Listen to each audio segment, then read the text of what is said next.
seen rajo Mbor FM mooy kaddu askan wi. seen rajo Mbor FM mooy kaddu askan wi.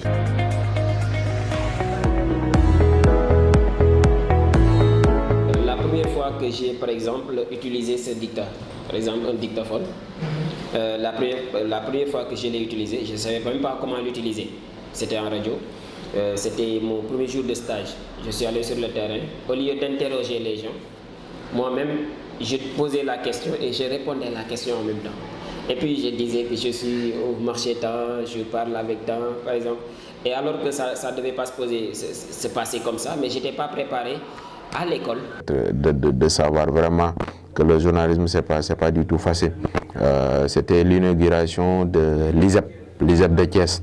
J'étais dans un autre site. Donc c'était un site qui avait aussi une chaîne YouTube. Donc on était allé là-bas et à la fin de l'inauguration, on n'avait pas de voiture pour rentrer à Thiès.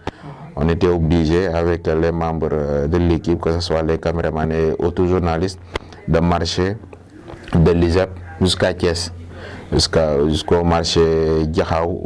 Parce que di leen wax ni yombul doon journaliste moom soo xasee doon journaliste rek yow jàppal ni mënatoo toog parce que bépp information bu ruus rek yow war nga kaa mën a jàllale ci rajo bi.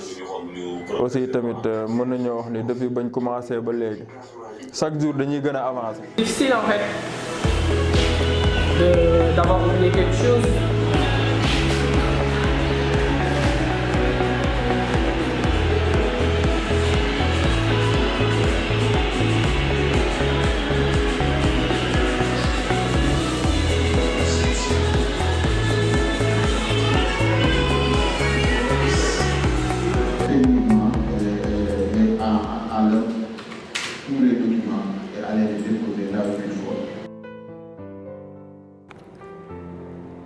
Dans un environnement serein, seul le bruit des touches du clavier et des papiers assure l'ambiance. Des visages fixés sur l'écran, stylo à la main ou parfois sur la souris, nous sommes dans la phase de l'écriture où ça demande beaucoup de concentration. Ces journalistes qui affichent du sérieux se préparent pour le journal.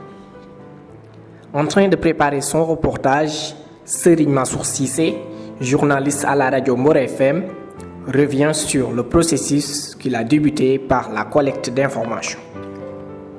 Disons que c'est tout à fait normal, c'est dans l'ordre des choses, parce que dans une rédaction c'est comme ça, c'est d'abord la recherche de l'information, comme on l'a déjà appris, collecter, donc avant de diffuser, donc traiter puis diffuser.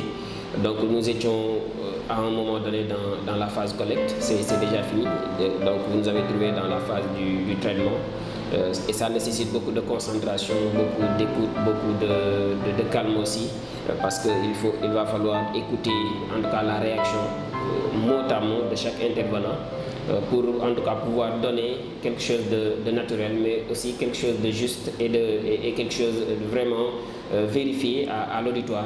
Et comme à l'accoutumée ici à la radio Mbor FM, nous sommes en tout cas accoutumés des faits, donner des informations justes mais vérifiées. Donc avant de diffuser, nous recoupons, c'est-à-dire vérifier, puis diffuser des informations justes mais aussi des informations saines. Nous étions dans cette phase-là.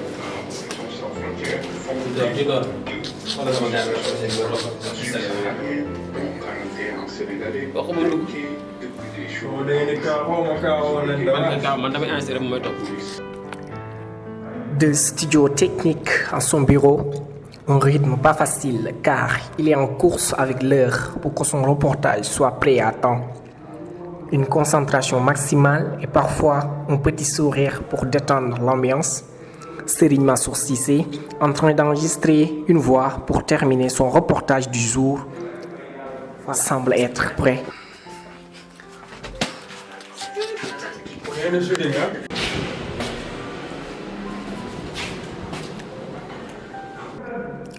Après l'écriture, le traitement et le montage, Abdoulaye semble être prêt pour passer en direct. Il lui reste qu'une dizaine de minutes. Il commence sa mise en bouche et relie ses papiers. Mustapha, le technicien qui assure l'ordre des éléments avant l'heure revient sur les moments qu'endurent les journalistes avant l'heure.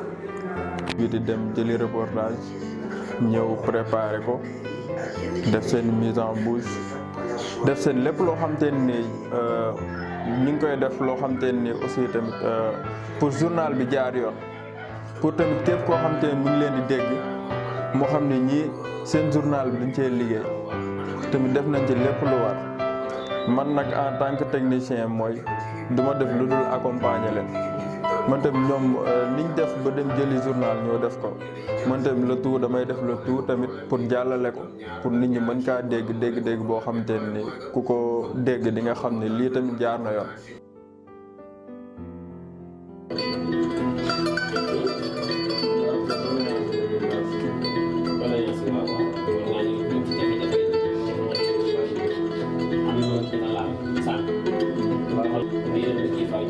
Bienvenue à bord de votre radio Mboré FM. Tout de suite, le journal local en français.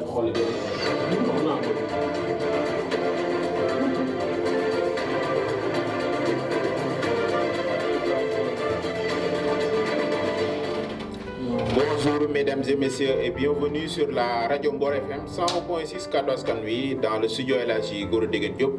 Merci de choisir la fréquence 101.6 pour vous informer. Aujourd'hui c'est le mercredi 22 février 2023 et c'est l'heure de votre journal local dont voici les titres. Créé en 2016 pour accueillir les enfants en situation de handicap lourd, le centre d'accueil Rocky Moroka est situé au quartier Darussalam Sakho de Mboro, où différents types d'handicap sont accueillis. L'association de défense des droits et de ménagères et domestiques ADAD Sénégal est une association qui lutte pour les droits des femmes en général et des femmes ménagères en particulier. Et leur situation, les membres étaient en visite dans la commune de Taïba Ndiaye pour présenter et sensibiliser également les populations. Ibrahima Ndiaye nous fera le point. Telles sont les grandes lignes de cette édition. Le développement, c'est dans une fraction de seconde.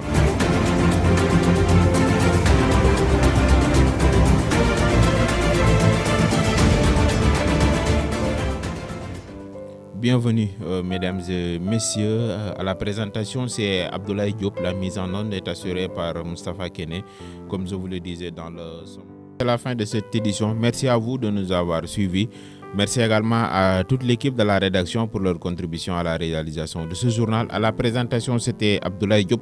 La mise en onde était l'affaire de Moustapha Kene. Rendez-vous est pris lundi pour un nouveau journal, mais d'ici là, continuez à suivre les programmes de la radio. Donc c'est un sentiment déjà de fierté parce qu'aujourd'hui on est vraiment très fiers de pouvoir faire un journal. C'est-à-dire ça demande de la passion et on est passionné par ce que nous faisons. Non, ce n'est pas facile, mais on fait avec. Dès l'instant qu'on, en tout cas, mis sur l'amour du métier, on le fait à cœur. Et je dis souvent qu'ici, nous, en tout cas, on fait notre travail, notre job à cœur parce que nous aimons ce que nous faisons d'abord. Mais c'est très difficile parce que les autres localités peuvent constater qu'on ne vient pas là-bas, mais c'est juste faute de moyens par-ci, par-là. Des fois, ça cause problème d'aller là-bas, de collecter, puis de revenir à temps. Et puis, tout le monde attend. Parce que la radio, c'est des horaires. Tout le monde attend donc le journal local à 13h30. Si on diffuse une heure donc tardive, ce sera de notre faute. Mais de notre faute comment? Parce que nous nous déplaçons vers ces localités-là pour un peu recueillir leur avis et puis faire passer. C'est un panel pour tout le monde. Puis on essaie en tout cas d'impliquer tout le monde. C'est un peu difficile, ça demande beaucoup de concentration aussi parce que tout ce que vous dites à la radio doit être vérifié. Sinon, tu peux toucher la sensibilité d'autrui, on peut vous suivre comme diffamateur, en diffamation et tout, et c'est fréquent au sein des journalistes. Donc, il faut prudence, vérification, être sûr de ce que l'on dit avant de le dire, comme le disait notre cher professeur que je salue au passage, Mambes Kama. C'est-à-dire ça demande de la passion et on est passionné par ce que nous faisons. Et moi, j'ai pris l'option numéro 1, c'est-à-dire aiguiser ma passion et en faire un business. La passion est la règle numéro 1 pour exercer un métier, surtout le journalisme. Il est un métier noble, une activité qui consiste à recueillir, vérifier et commenter des faits pour porter à l'attention du public dans les médias. Un travail qui demande beaucoup de rigueur, de concentration et de la connaissance, mais aussi beaucoup de principes, des règles à respecter, s'astreindre au respect de la vérité, servir en priorité les intérêts du citoyen, vérifier ces informations et exercer sur le pouvoir un contrôle indépendant. Le tout pour dire que l'éthique et la déontologie définissent le métier du journalisme.